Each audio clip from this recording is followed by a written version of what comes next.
Welcome, Tiny Hands, Big Dreams, here on the homestead in southern Ecuador. So, we have a controversial conversation that needs to be had. I don't know how else to say it.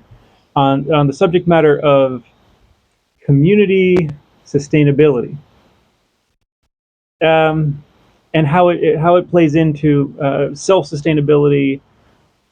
There's a lot of people saying, like, you have to have community, there's no other way. Yeah, I mean that's kind of a major thing going on the internet. You see it all the time, about like you have to be. You can't you, do it yourself. You can't do everything yourself. You have to be part of a community. It's the only way forward. Which I don't agree with. And this is why it's controversial conversation. So we are by ourselves. No, we weren't going to be by ourselves. No, is we started off down the path of community. There was a community sustainability plan thing. There was project. There was a huge community. It was a thing, and it fell apart because of the first other people in the community. And I think maybe that's why we have the opinion we have. That could be, and this has happened before. And they say in business, in a business partnership, the business will fail because it's a partnership, and that's the first problem of eventually the partners will have a disagreement. So, how do you structure your community, and that you don't have this? Now, we decided to be self-sustainable because the world fails a lot around us and leaves us sort of hanging. And if we take it into our camp of this is something we take care of, we are solely responsible for it. Good or bad. Good or bad. I mean, right now, if the water fails, you fix it. I fix it. There's nobody else to fix it? I mean, I could fix it, but you fix it. We have power that works because I maintain it and I keep it going. If this were somebody else, like we talked about, like, say we don't want to raise a cow.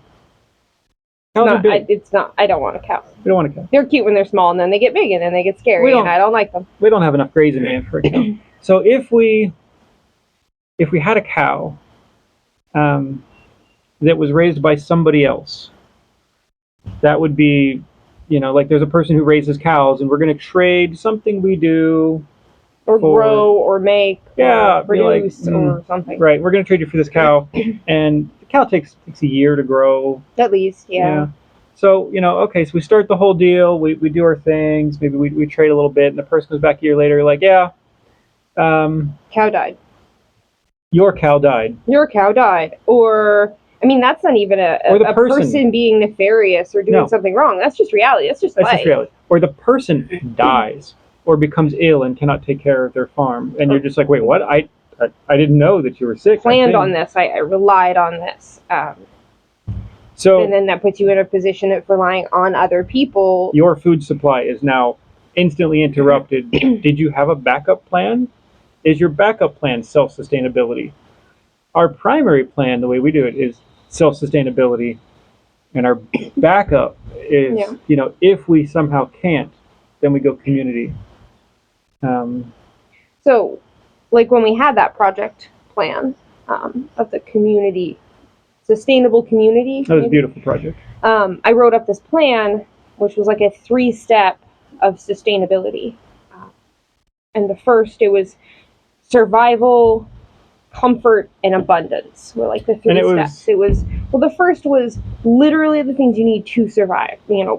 Solar, water, basic foods. I'm not talking like the fancy hot peppers and heirloom tomatoes and stuff, but like starches, like literal survival, and then like a few animals that would be survival. Yep. And then the comfort was, the next step up. All of the now it's enjoyable. We're a little bit more comfortable. We have a few more options of food and things, and maybe there's internet. Maybe stuff that are not stuff that are not just calories. At first you're worried about you need calories. Like literally survive. And then, there's the next step. And then there's abundance, which is just like acres and acres of fruit trees and coffee and cacao for us. And as a community, we could trade back and forth. I grow avocados, you grow something else. Like, I will happily share my avocados. But I've also realized that can totally apply to an individual or a family. that idea of like levels. Like right now, we're just working towards survival on our own still. We are. As far as food. So then we'll get to comfort, and then we'll get to abundance. But I don't think that the community aspect should come in that survival level, because then your survival is dependent on others. Now maybe that community, and this may be the controversial part of the other community people. aspect comes in somewhere like They seem to think it's fine abundance. to rely on other people for what would be a core survival need. Yeah. Where we're just like, no, even if you all just pooped off or died or decided to move and join a cult, we would be fine. Yeah. By ourselves. And that's the goal first. That's our first goal. And then there's the things like right now, we aren't growing enough coffee. And are we about out of coffee to roast? Yeah. Does it suck? Yeah. Because we've relied on other people, and not through any fault of his own, because that's a whole other story. Our coffee guy turns out is a really interesting person. We had no idea his position, title thing. We just thought he was coffee guy. We'll get to him one day. So, because he's been busy with life, we haven't been able to get coffee from him. So then we are out of coffee. Now, that's not some sort of nefarious intentions. It's just the reality of relying on anyone else. And we even had a deal with him to we were trading him stuff for coffee. But he just got busy. He was busy. He got busy, and he ran out of coffee. He's just like, Well, the weather has been bizarre this year, and things, again, that's the same thing. It's like, are you relying on someone else's crop? We didn't know it until we got around to needing more, and it's just like, well, if you rely on someone else's crop, someone else's animals, all kinds of things can happen to those. And that's, but even if, and that's the non-nefarious, that's just stuff happened. But there's also, the weather sucked. There was hurricanes, crops get wiped out for the most part, and there's very little.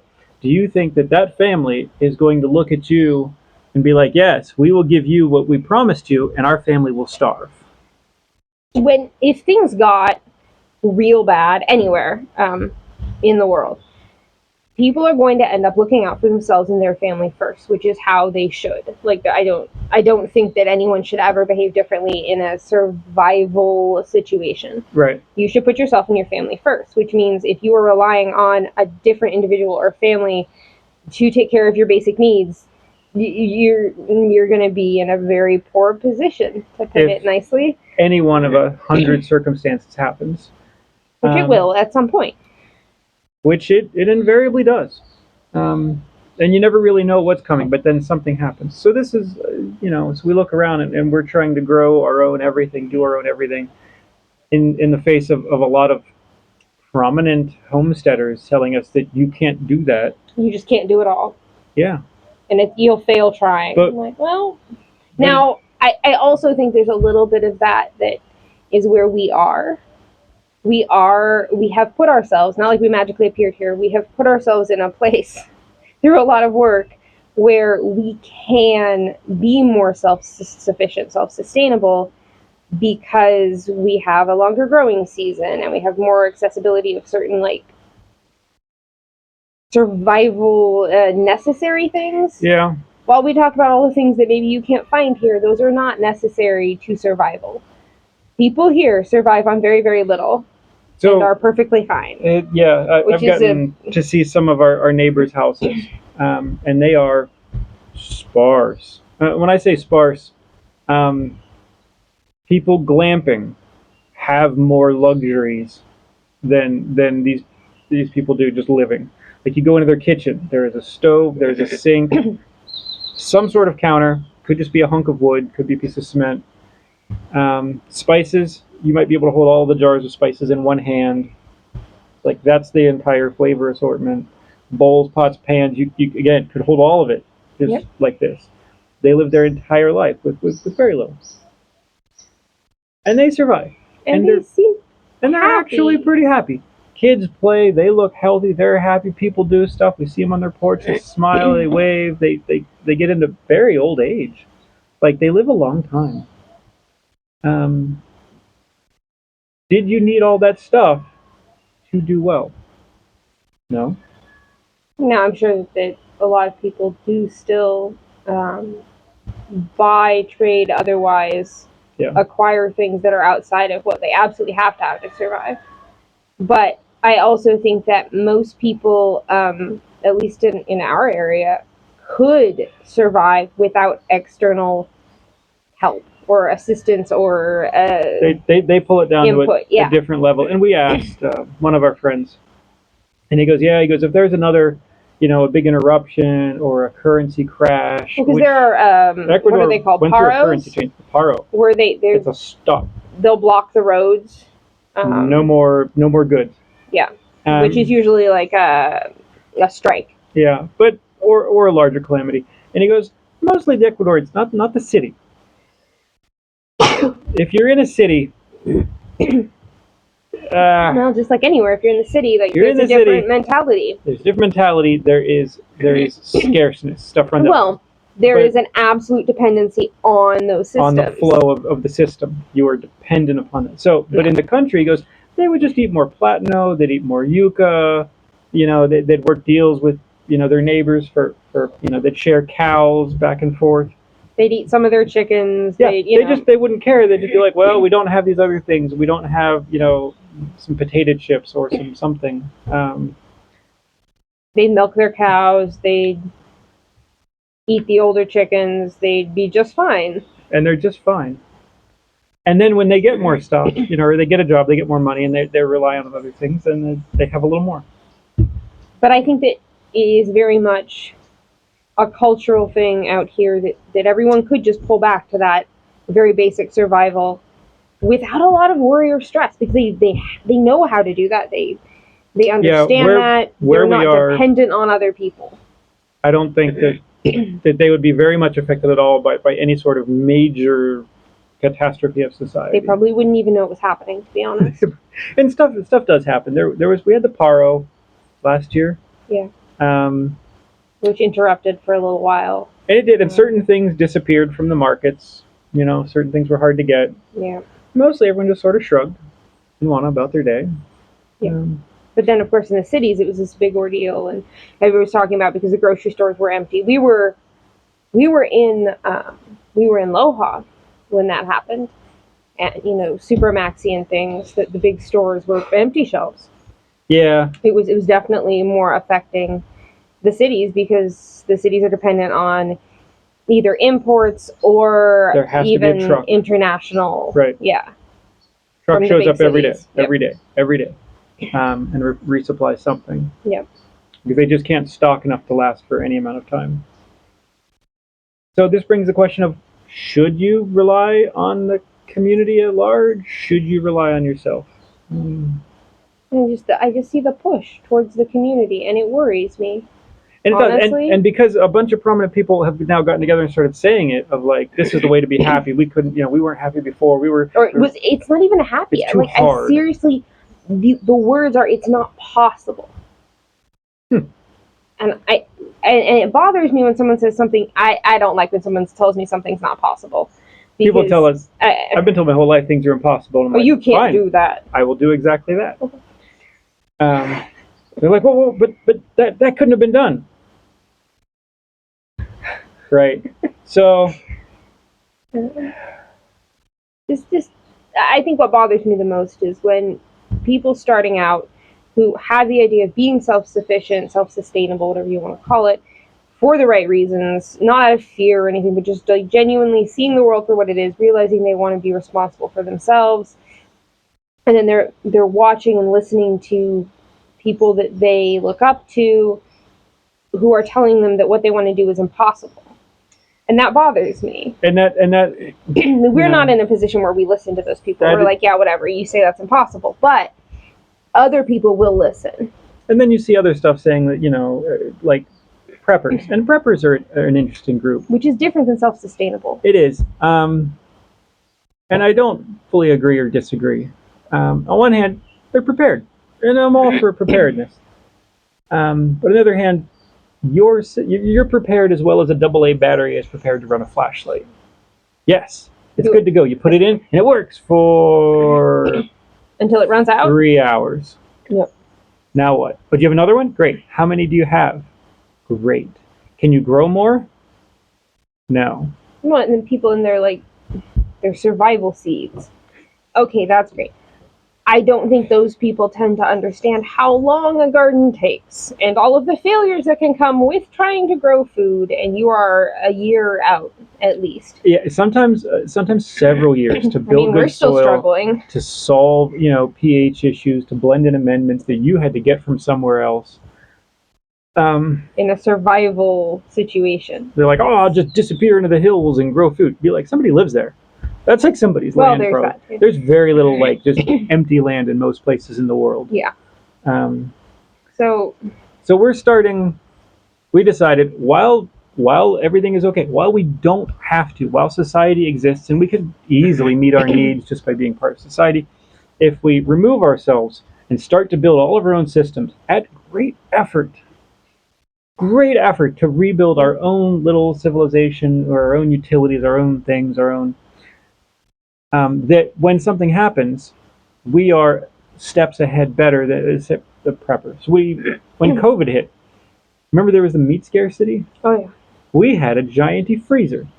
It was like 6 feet long and I don't even know. 2+ feet deep. Like, it was the biggest freezer I've ever seen in my whole life.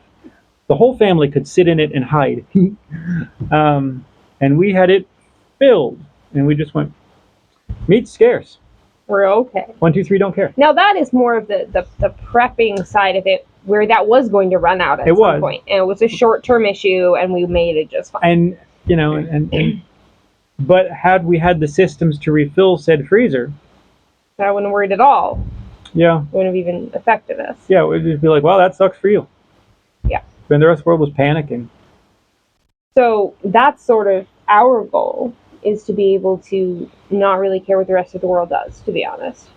I don't want to be affected by anything that happens nationally or internationally. Yeah, stuff changes fast. Or in the climate. I mean, the climate can still affect what you're doing.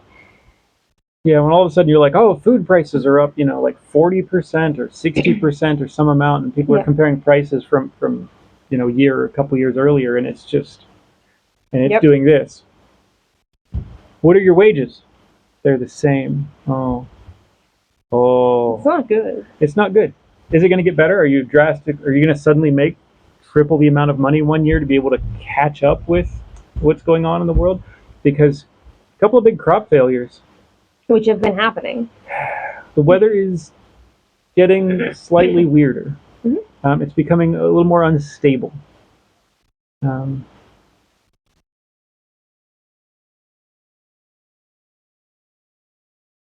Yeah.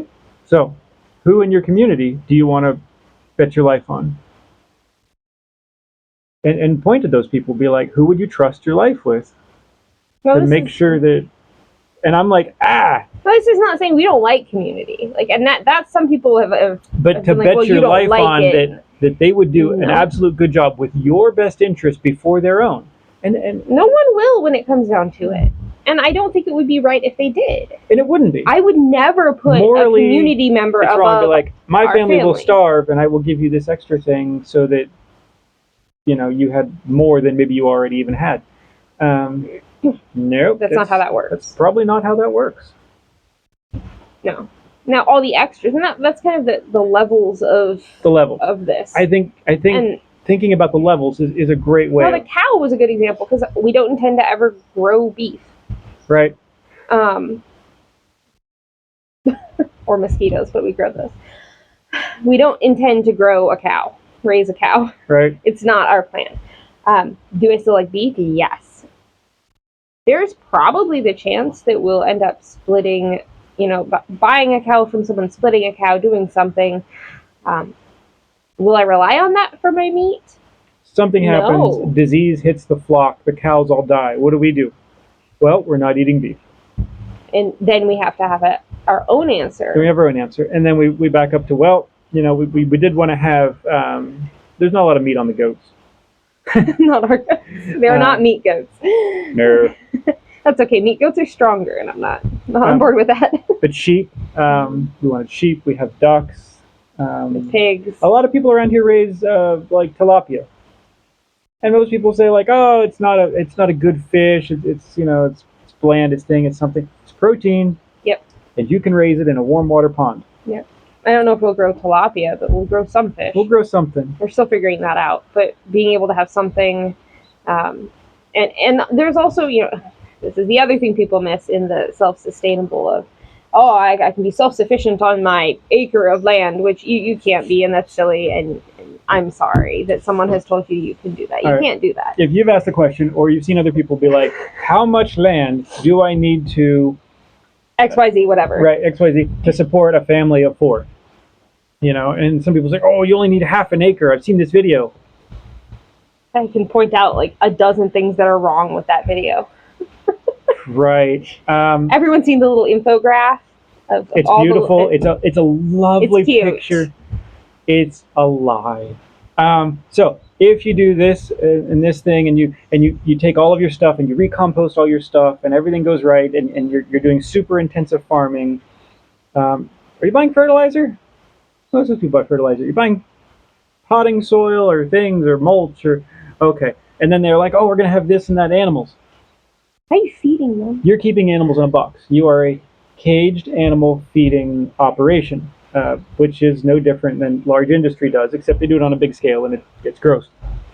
But if you keep chickens in a small run in a box, you're a caged animal feeding operation. What are you feeding them? Where does that come from? Oh, it's grain.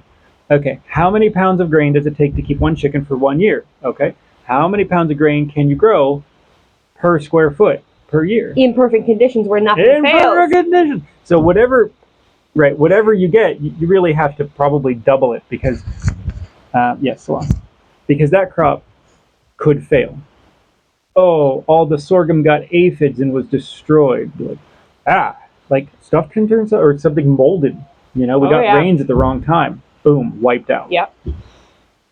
So, no. The animal food is something people tend to miss in the whole conversation. They do that, and then they're just buying feed and buying, fertilizers. Which then makes you completely dependent on not even your community, but you're looking at now you're dependent on wherever that feed is coming from.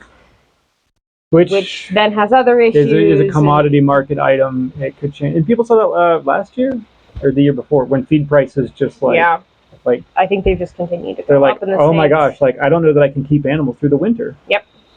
That's fair. Yeah. And that's part of why we chose non-winter. We did. And our goats, we put them out and they're like, that green stuff there, you go eat that. We're like, all right, mostly. Go eat that. Oh, okay. And we move them around. What does our goat feed cost us? 0. Yep. Eat grass. And here we can do that year round, more or less. They like grass. They do. So that's just, there's a lot to the self-sustainability and self-sufficiency that people, either they gloss over because they're just not shown that part of it, or they're being told that they can't do it. So it's like, well, I can't do it at all. And I see people just giving up. And that's the whole pie kind of, and maybe that's you're thinking about it wrong. Don't think about it's a whole pie or no pie. Hey, you're in this camp or that camp. Don't black and white it. The 3 levels of core. We're going to survive. We'll take care of our core needs ourselves. Okay. The next level is, these are all little luxury items, the something to something. And those things we could trade with.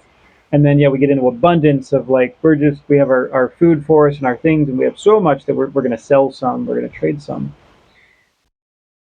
And maybe people start thinking about it as the multi-levels. Maybe it wouldn't just be a black and white. Because there's people relying on a community for absolute necessity needs.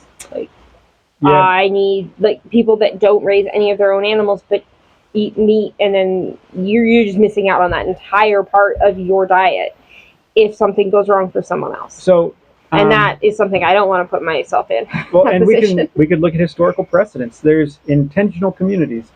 Which was sort of what we called our project. It was, because that's the new version of a commune. It really is. It's the same thing. It just doesn't sound as... Commune is the things, there's drum circles and hippies and mushrooms. And, not saying it's not a good time. They don't last forever. No, every one of those communities has had its peak and its plateau, and it's gone. I don't know that any of them are still around in any way the same shape that they were. So then you get into intentional communities where you can pick your neighbors, and we are going to kind of do that, and we were each going to be self-sufficient. We were each going to have our own gardens, and then there was going to be like in between gardens that were cared for by the community as kind of a group effort. That but your own land, you still had enough to take care of your own everything. And that was why I think that could have potentially worked. I still think it had potential, but every time someone brings up the question of like, oh, has anyone like tried to homestead off grid, whatever, in an intentional community, I go, yeah, we did. There's pitfalls. I think it's possible, but I think it's very, very unlikely to work out long term. So our plan was everybody had some 5 or 10 acres or something, some plot of land, more or less, depending on what they want. And they want. Now we got into what are the failure possibilities. Now we started thinking of like what would be like, and we wanted to vet the people that bought in, but some of them might be old. What if it was really one of their dreams and not the others? So now, the one that was all gung ho gets old and dies. People die, and the other one doesn't want to do it. They don't want to raise their own stuff. They don't want to do a thing. They just want to be a whatever. Okay, and eventually they're going to sell it. And then who are they going to sell it to? Right. They're going to sell it to whoever wants to buy it. Unless you have the rules. And then who you can sell it to. And then you're halfway to an HOA. So then you get into I hate. We have issues with strong smells. The people do their laundry in the local river, and the stench of the perfumed laundry soap would drift all the way up the mountain. We would have a rule against smells because we just don't use any scented anything, because we couldn't live on a property where these chemical smells are washing over us. Like we've gotten so used to no smells that nature itself has its own bouquet. It does. And then all of the synthetic stuff just kills us. And then we're like, oh, well, this neighbor wanted to burn trash. Do you have a law against burning trash? Well, we didn't really want laws. And at first it was like, well, pretty much anarchy of like, everybody can just do whatever they want. Yeah, that sounds great. Sounds great. Wait, reality. They're burning a trash fire that's right upwind of your... Or they're blasting music at 2 a.m. Or they're blasting music. And you would like to think that everyone in the community would have the same lifestyle, morals, ideals. Rose-colored glasses. Yes. So. And people also change just because they all became part of a community. Or they have kids. So. Apple falls from the tree a bit there. Or doesn't, depending on how that plays out. So your failure scenarios for that community, like it starts to... It's really just all comes down to the people. And could it work? Sure. Will it? I don't know. I give it low odds. I do too, and it's pessimistic. But it's also our experiences of attempting that multiple times in multiple ways. And it just never got off the ground. And it came down to the people. Yeah. There's been many a time when we've been, try to partner with somebody to do a thing. We're going through the process. We're doing all of our due diligence. And then they just... Man, there were so many plans. They just change their mind or fail. And just, I don't know. Yeah. I fell asleep. For 4 months? Like, we're standing there, like, to do a thing, and, like, you couldn't even return a message for 4 months. Okay. Yeah. You could have just said no. You could have just let us know as a reasonable person. Like, I don't want to do that. But the problem is people are people. And that sounds terrible, but people are people. Silly humans. And not everyone is going to have the same... Oh, I don't know. They are not you. No, they're not. Whatever you are, they are different. No, it's true. And so, depending on any community, even if you're the one who builds the community, I just question it. I question whether it is a smart move. I think being part of a community is a beautiful thing. We're building a community here, slowly but surely. And I like it. Yeah. And I'm glad to be part of it, and we help each other out, and the neighbor will occasionally flag us down and hand us a bunch of bananas. And we would hand some foodstuffs that we made that they've never had. And they're like, oh, what is this? And they're like so excited to try a new thing. You know, yeah, we help get each other stuck out. in the river and pull each other out. And But they fully live their own lives. We fully live our own lives. yeah. We don't rely. And I think that's on an anyone. interesting cultural difference that I've noticed here. I know, at least in the U.S., it's a very it's frowned upon to be independent.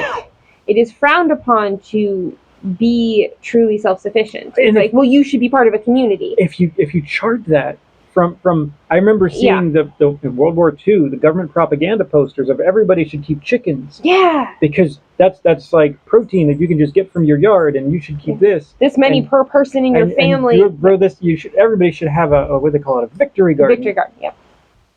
Okay, so at one point they were teaching everybody to at least be core self-sustainable, so that in times of calamity they wouldn't fail and calamity had just happened. Fall on government assistance and things like be more resilient. And now we've gotten to where swung to the other direction. FBI is declaring that anybody who stockpiles anything, wants to be self-sufficient, wants to be this, wants to be that, you're now a potential domestic terrorist for literally just wanting to have a little farm and be self-sufficient.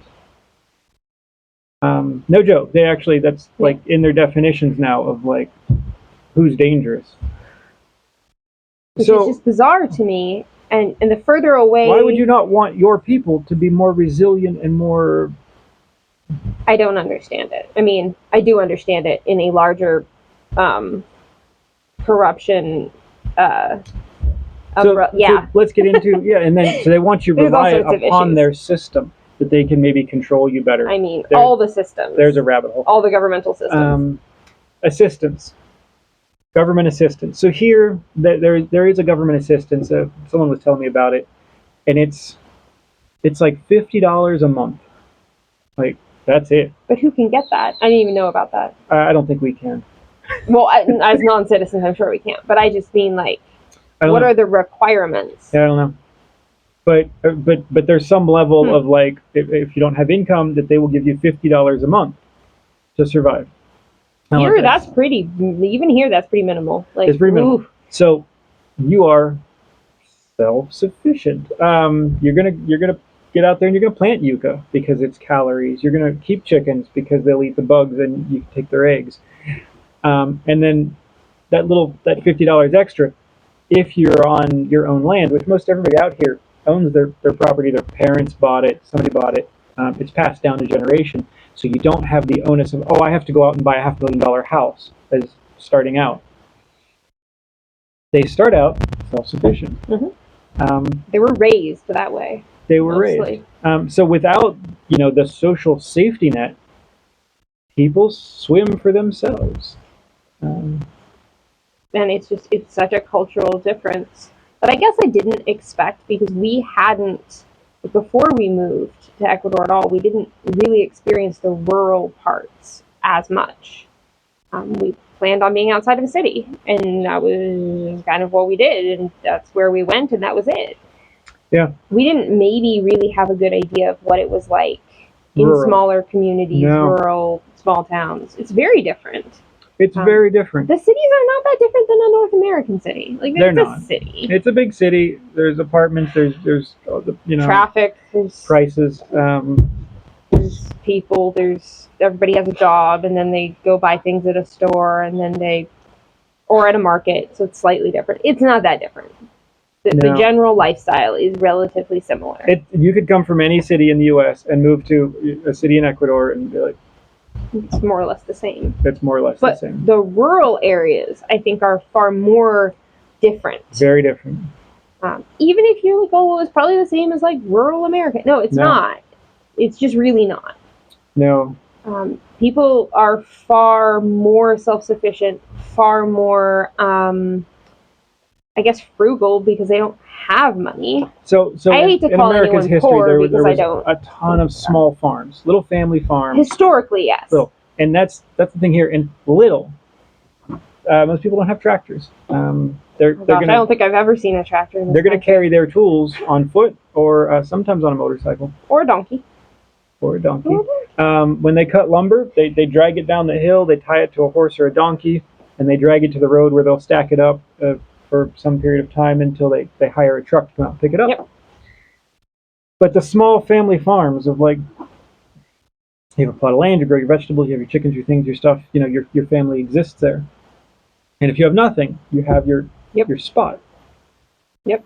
You don't have to pay rent. So maybe that's more true. It's not that it's particularly different here. It's just that it's like an older version of the U.S. It's probably in a lot of ways several generations before I existed. Yeah. Yeah. Because I've never seen it. I guess I've seen stories. I mean, we're talking generations back where it was 3, that simple. 4, yeah. 5. Yeah. Wow. Which is very interesting. Whereas the cities are not really far behind as far as just modern amenities and accessibility to things and stuff like that. Yeah, all your so the cities have sort of like the same. The developed faster. Well, they've kept up just because there's a high throughput of communications, of people, of things, of shipping, of like right. everything. And then the rural communities really have been much slower, and I like that. I'm glad. I don't want to see giant mansions on perfectly manicured lawns out here because that drives me crazy. I hate it. Like you have this beautiful like 5 acres and it's just lawn. Yeah. And you won't see that here. Not out here. You don't see a lot of lawn. You don't see a lot of lawn. If there's grass, someone's going to put a cow on it. You should use it. Right. It's there. And I think that's just a difference in culture. But it's just an interesting, different perspective. But slower growth. Yeah. And growth of families, growth of farms. Slow growth is kind of a sustainable growth. We've been doing this for decades. We can continue to do it. It's not like we get a big shot of capital and a bank loan and we do a thing and blah, blah, blah, and then it peaks out and then it sputters. No?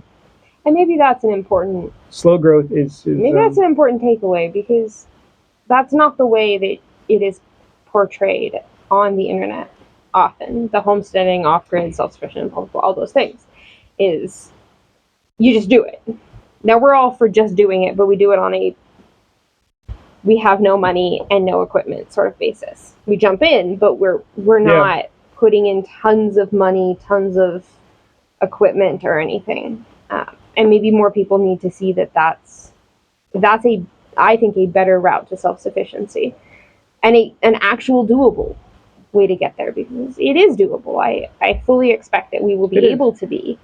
Every day that goes by, we make some small improvement on our property. That gets us closer to... From cutting in steps. Yeah. That makes us be able to get up and down the hill a little better. To going over here, and we put in the maracuja, which is doing fabulous. So eventually, in a year, when it starts fruiting, we will have all of our own maracuja to make syrup, to make our drinks from. I mean, eventually, if we're talking like eventually, we could also produce all of our own sugar. Yeah. Between sorghum and sugar cane. There's 50 avocado trees down there in little pots? Coffee, cacao. Like we have, even on that, like the 3 tiers, we even have things getting like already in process for that abundance level. Because it takes time and... It takes time. Yeah, it takes years to go. So... I don't know. I just think that the longer you're at it, the more you can move from that like outer level into like a corner level. Like we can't live without coffee. Okay, then you need to make that so that it basically whatever you put in those tiers, whatever is important to you, whatever is core to you. I mean, coffee is not survival. Let's be honest. I know, but. At this point, we can outsource that, mostly. Now, if something more happened and we weren't able to outsource it, then we just wouldn't have it. That's true. And when it comes down to it, I'm fine getting things from a community as long as it's not something that would actually mean we could not survive at all. Right. And that's what we're working towards, is taking that super core and growing that core to the point of like, there's a dotted line of this is what is survival, and right now we are only this, and we need to grow it with our efforts to at least catch survival, and then outside of that is the other things that we want. I want the fancy tomatoes to grow faster.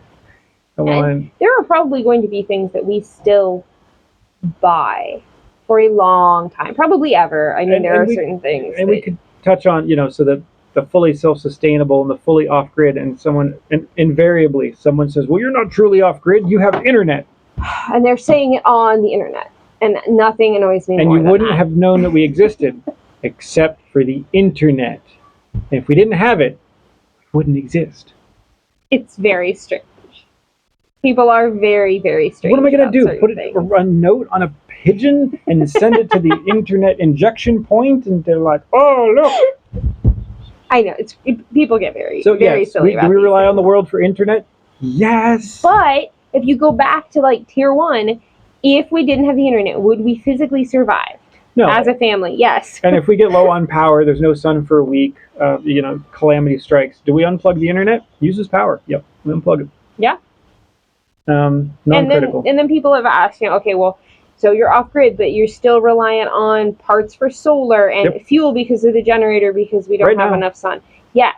And what I've always said to people is, well, we still wouldn't die if we had no power. Are you going to die? No, you're not going to die. Would it be much more difficult? Now, there's things that we need to develop to get to that point. Like, we're reliant on gas for cooking. We still buy gas. Yeah. Could we get together and change our septic system to biogas? Actually, I've been toying with that idea, and the small systems are in their infancy. That's still working. Oh, just checking. Small systems are in their infancy, but I think that I've come up with a new design that there's a lot of interest locally. The local government's asked me about something, for the neighbors. Which again goes back to they just want to be self-sufficient. They want to be self-sufficient. If they just don't have the know-how. Their own cooking gas from their waste, they're taking care of their waste and creating gas. Neither of which things they have to outsource. I mean, and they don't have a system for either of those right now. And the local government really does a nice job of trying to better the lives of people. And if there's extra resources, they put it in the roads and things and some programs, and helping people help themselves. But I think that's interesting. That goes back to it's helping people be self-sufficient. Right. Instead of helping people rely on the government. So the government is helping people be more self-sufficient here, which I think is very interesting. It is an interesting concept. It's very interesting. Like, what's your motivations? Actually, that makes sense, doesn't it? When you sort of weigh your thing, what you're doing, your motivations, and who has the best interest here? Yeah.